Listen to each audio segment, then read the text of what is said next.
Hi, welcome everyone. Last year, due to the pandemic, there was a sharp growth in e-commerce and a rapid increase in businesses coming online.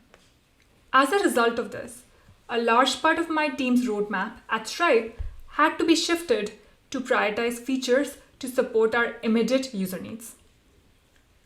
Today, I want to share with you my learnings about leading my team through that period of change. Before we jump in, just a quick background about me. My name is Neetika and I manage the money movement group at Stripe. We are a group of 75 engineers, technical operations people, and managers, and we work together to provide money movement capabilities to all Stripe users.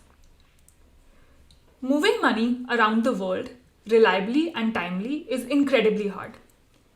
And our mission is to make it easy for our users to do so. We abstract away all of the complexity from them so they can focus on building great products.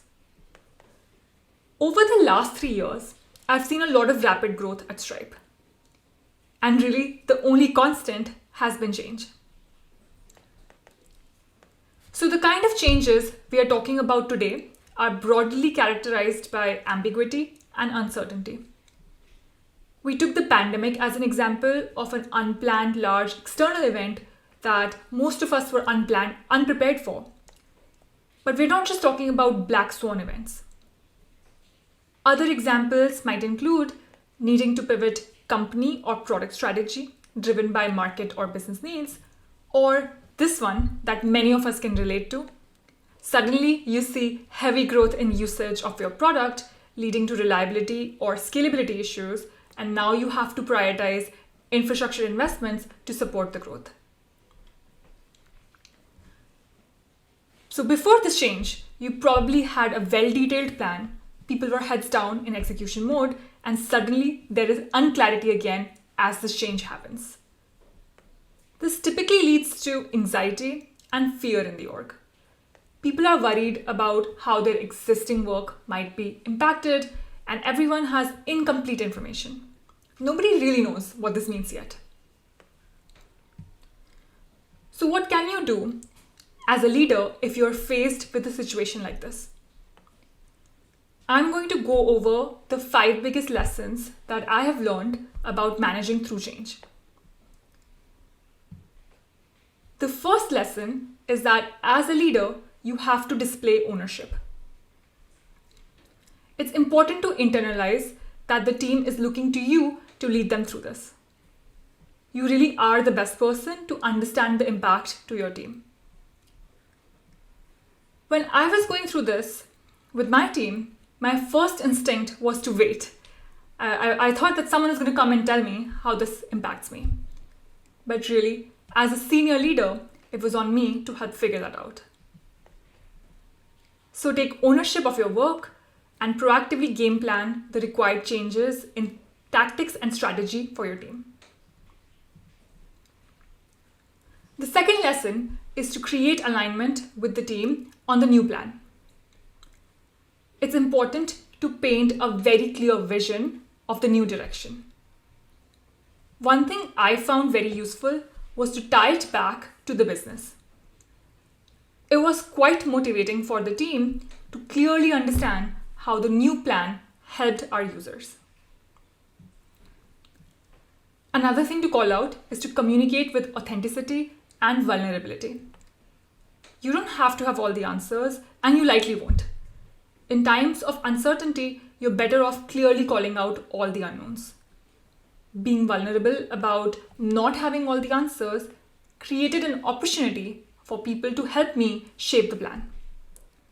As an example, one of the managers on my team read this list of unknowns and reached out saying that he was already thinking about one of the big open questions and will take ownership of figuring it out.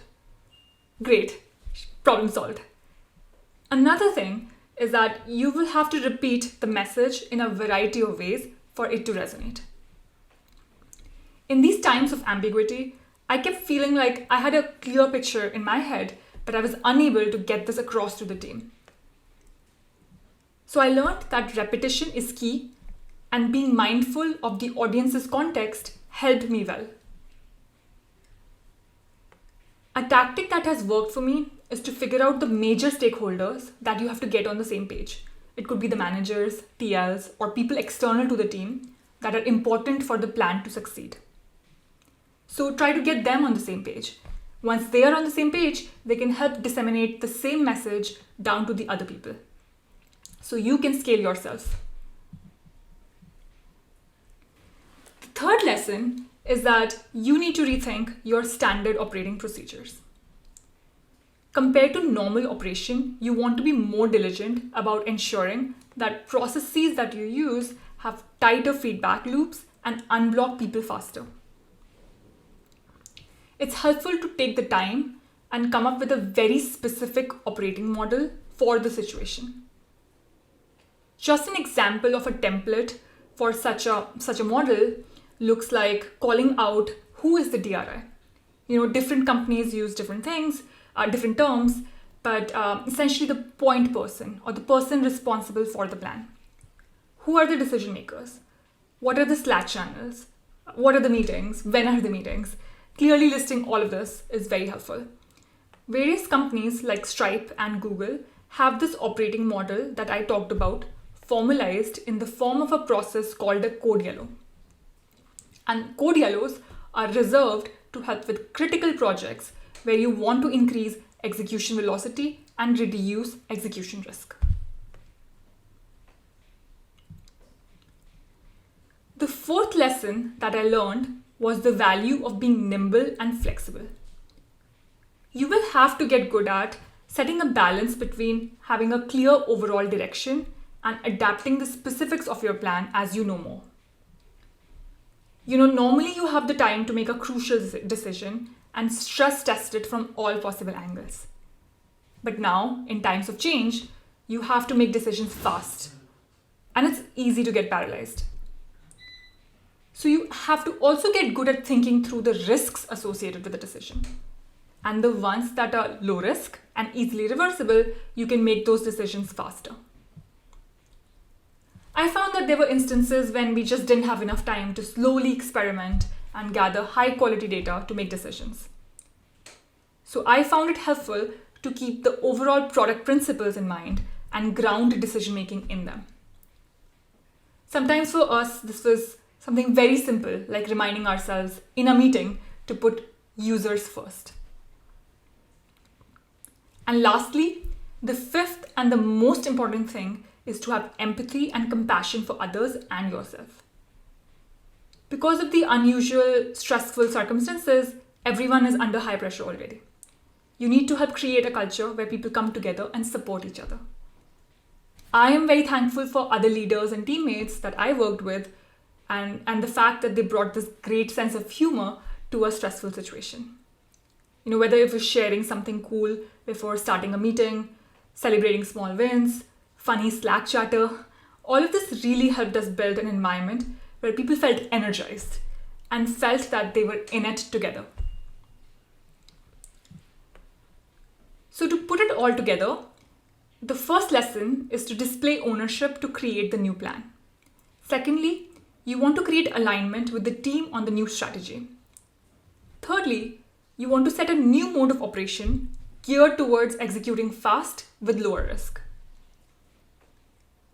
Then you want to ensure that decision making is fast and that there is a tight feedback loop to adapt the original plan as you learn more. Lastly, it's important that you have empathy and compassion towards your team and yourself. So my biggest takeaway is that we need to learn how to embrace change and how to become comfortable with it. In some ways, by the nature of our industry, we are in constant change. Tech is all about disruption. You've heard that before. And the pandemic in some ways just accelerated that process. So getting good at dealing with changes is like building any muscle. I didn't start off by having this checklist of things to do, but now I feel that I have more of a playbook and that I'm more prepared to deal with change.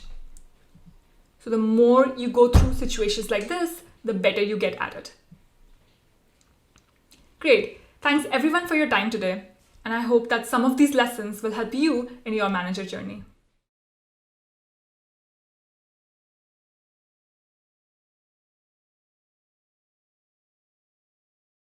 Yay. Welcome, Neetika. Hi. So as I was listening, I thought, wouldn't it be great for these 5 characteristics to have some kind of acronym or something to remember them by? And so I came up with one. It's ESOFA. I changed the order, but I thought empathy, speed, for the mode of operation, ownership, flexibility, and alignment. So there you go, ESOFA. Awesome. I will add it to my next talk. Nice. So folks, as you have any questions in the Q&A tab, feel free to post them and upvote questions from other folks. We still have about 15 minutes, give or take, and I'm sure everyone will have a lot of questions. It can be directly related to the times of change that we're in, or, since our final talk, if it's just kind of general engineering manager kind of thoughts and reflections, that'll be great as well. So with that, I'd love to kind of, first of all, highly welcome to hear commentary on this topic about change and navigating change, because we're all living it, with the pandemic. And now as we think about the pandemic somewhat coming to a little bit of a close, fingers crossed, I'm curious for you, when you think about the change of this new world that's coming, where, some folks will be fully remote, some won't. And people are coming back. Maybe folks have changed what they're used to from being fully remote. Like, what are your reflections on how we as engineering managers can best navigate this change back to a post-pandemic world? Yeah, great question. I think I would say that at Stripe, and having joined Stripe, I think we had a slight advantage here, because Stripe has been remote friendly right from the start. So even before the pandemic, Stripe had remote employees, and when I joined, it was funny, 70% of my team was remote. So it's actually interesting, because I kind of went from 70% remote to like 30% remote, and then like 100% remote, right? So I feel like we had a little bit of advantage there. I think some things that apply are being very mindful of how to set up the team culture to essentially bring in the remote people with you. So I think few things that I've learned with my time at Stripe is even just simple things like make sure that we have notes for each meeting, make sure that the meetings have a Zoom recording attached, make sure that you're always questioning, like, is the one-on-one conversation, should you move it to Slack channels? I think there are these just simple things that I think I kind of learned over time at Stripe that I found were very useful. And then of course there are bigger things, right? Like as you have a remote split, like how do you set up your, what do remote offsites look like? What does it look like to build culture in your remote? So then just kind of handling both sort of the tactical things that you're changing, so that it helps remote people, but then also you're sort of improving the culture such that there is not too much distinction in being remote versus being present. There's definitely a lot to think about there. So you've left me with food for thought, certainly. I'm going to dive into the audience questions. So this first one from Anand: how do you take ownership when you're a leader who has recently joined or lack the overall clarity? This is a great question, and it's actually interesting. I'm going to start with an example of someone who recently joined, like a senior manager who's just recently joined my team, and I was talking to her, and she mentioned this thing that really resonated with me, which is you kind of have to learn information on a need-to-know basis. This is when you join, and this happened to me too. I joined Stripe, and there's just so much going on, and there's like a fire hose of things pointed at you, and I think I had to basically be like, okay, what is the smallest subset of things that I need to ramp up on so that I can execute on this high priority, high critical thing, right? So I think that's one, like make sure that you are actually like trying to learn the things that are important for you to do the immediate job. I think the second thing that I learned was you have to essentially learn from different people and from different angles, and then the picture sort of starts to form in your head, right? Like I would go talk to other managers or other leaders that have been in that area before, or counterparts like product managers and other stakeholders that could sort of give me like different perspectives of the problem. I also then went and had conversations with the engineering teams on what does the code look like? Like give me that view. like let me like write some small PRs or something, so I like actually understand what does the code look like. So you kind of like get this sort of 360-degree view of the problem, and then like start to form a mental picture. So it's all about like sort of optimizing for your spin up, right? Then I think the other thing is, as a leader, and this is where, you know, coming in as a manager versus coming in as an IC could be different. I think you're very quickly sort of expect, especially in a fast-paced environment and you know, in a state of change, you are actually very quickly expected to make decisions, right? So just also like find out the people that are, you know, for example, you're going to have to form a really quick judgment of who do you need input from, what are the key pieces of input, what is the company philosophy on, you know, if you like, for example, at Stripe, like our biggest thing is like we put users first. So I'm like, okay, this is the first thing that I have to think about, and then so what are the big philosophies or principles that you want to pick up faster. So I think I can go on and on this topic, right? But I think those are the three key things I would say. So I hear kind of like getting an overall picture of kind of the movers and shakers, so to speak, and like how you need to navigate, and also getting a high level overview from kind of the cultural or the value side, and then, you know, like make decisions as you go. And I mean, I appreciated what you mentioned about being vulnerable, you know, in that it's okay to not have all the answers right in the beginning. And you mentioned the example of, you know, somebody listening having possible answers, and that when you make it available for others to help you, and it's clear that you're open to getting outside help and advice, especially in those early days, you know, that there are people there who can help. So yeah, actually that's a really good one, because when I joined Stripe, this was the first time that I had worked in payments, and I entered a meeting and I was like, what is ACH again? So, you know, I kind of started there, but you learn and you go from there. I love the willingness to say, what is that acronym? Because acronyms are so culturally like a thing that separates the people that know and the people that do not. And the willingness to ask it makes it safe for other people to ask stupid questions, if you will. I think it's wonderful to have that, because no question is a stupid question. So this next question from Kartikeyan, what are the top technical skills that are required for being an engineering manager, in your opinion? Also a very interesting question. I think I would sort of caveat this with you know, different organizations think differently about engineering management, right? I would speak to the one that I come from.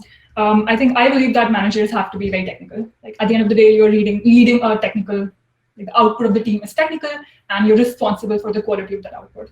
So I think it is important that you have a base level of technical skills if you're doing engineering management, and I come from that school of thought.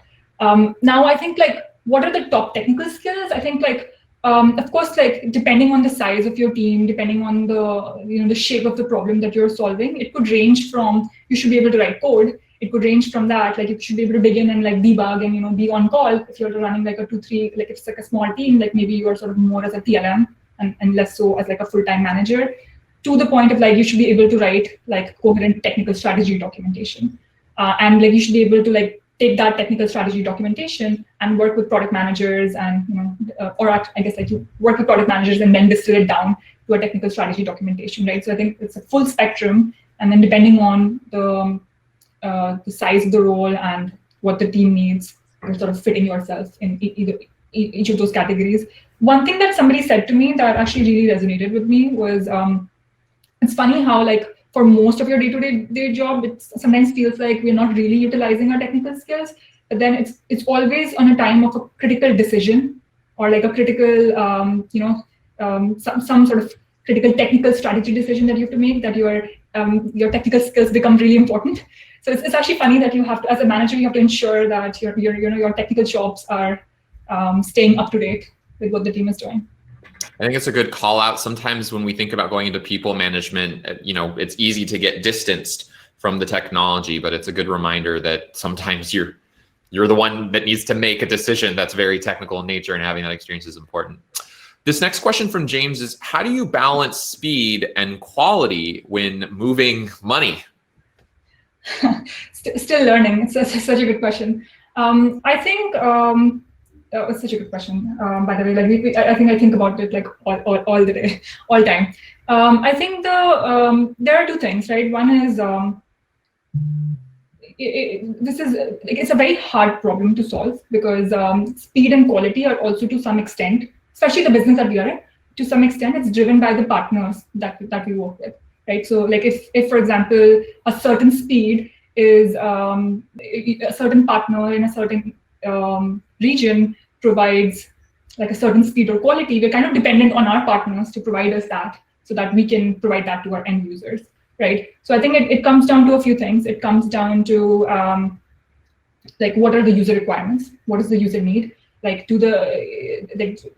then based on that, we determine like how fast the money needs to move. So it all comes down to like user requirements, right? And like what product experience you're trying to provide. And then from a technical perspective, I think in moving money, at the end of the day, like doing it reliably is the most important part because that's what the user cares about. So I think we will always optimize for sort of reliability over speed. I appreciate, when we come from one domain to another, we can oftentimes implicitly carry along what's important to us. Like if you come from a world where uptime is always the most important thing and you focus on that, you think about that. It's very different in a world where like you're dealing with money, right? Where, as you said, reliability is very much kind of the priority. And in some cases, neither is important. For example, when you have a back-end service that kind of happens in the background and there's no live user interacting, where it's more about like this, maybe the speed of the work getting done or who knows what. So I think it's a really good call out that, it's kind of what makes working in the money world unique. This next question from VS, with all this empathy, how do you handle layoffs, if any? You also handle layoffs with empathy. I think that's essentially the key part, right? I think you have to ensure that, firstly, the thing is that to ensure that if you're doing the performance management throughout the year, ideally these are not surprises, right? Like ideally the person is aware of any performance gaps, and I strongly believe that you shouldn't be surprised at the end of the day about your performance, right? It should be just all very clear to you. So ensuring that people are not surprised. And I think then the second thing is that if let's say you do get to a layoff situation, like handling that communication with respect and give so sort of like it's a two-way thing, but ensuring that there is respect in that communication. Also doing it in a way that works for the person, right? Like also like partnering with your HRBP to make sure that it works with the message that you were supposed to convey. So I think just handling it with a lot of empathy, giving people time, like seeing what do they need to parse the information. The other thing that I would say is like doing it directly is also important. Like you want to kind of marry empathy with directness, because you don't want to like the language that you're using should be very clear on where the person is at. So those two things. Empathy and directness. That's like radical candor for those who read the book. So that resonates with me. I also appreciate this notion that, it's okay to separate the person from the performance. Sometimes we mush those things together, like someone's not performing and we kind of think negative of them as a person, but we separate out the two, right? If you're managing someone out, it doesn't mean that they're a bad person. It just means they're not working out. So it's good to call out. We have a couple more minutes. This next one from James, do you or have you ever felt overwhelmed by the pace of change and the responsibility on you? Yes, definitely. I definitely think so. I think this is, especially during the pandemic, there have been, months where it just feels like a lot, because, otherwise you can kind of, hang out with people at work and like everyone's sort of in it together. It feels easier to do that. So yes, the short answer is yes. I think the long answer is there are some things that help. I think one is definitely finding support at work, like finding those, either it's mentors or your manager or like your peers. I think I found a lot of support in my peers throughout the pandemic. It was just like sometimes, it was just slacking each other at night. It's like, okay, are you like feeling what I'm feeling? And the other person is like, yes. So I think that is like really powerful in itself. So I think that's one, like finding support in peers. I think the other one was also just like being very, so I found it very hard to disconnect during the pandemic. I was actually just like working. I think my work hours got worse. So it's sort of finding that thing that forces you to disconnect. I think it's very helpful. For me, it's my husband. Like he just comes and shuts my laptop down. So there's that. So I think I think those two things, being very mindful of that you are overwhelmed and what you need to reset that. The one thing that I recently realized is like I want to be here for the long run, right? Like I don't want to burn myself out. So I think just those three things. Makes total sense. And I want to ask more questions, but actually that was like the perfect ending, because now that we've all engaged in all of this, we need to have the self-care of, listening to a lot of stuff. Now we need to go take care of ourselves. Neetika, I want to thank you so much for your time and your wisdom. And I hope you have a wonderful rest of your day. Thank you so much for moderating.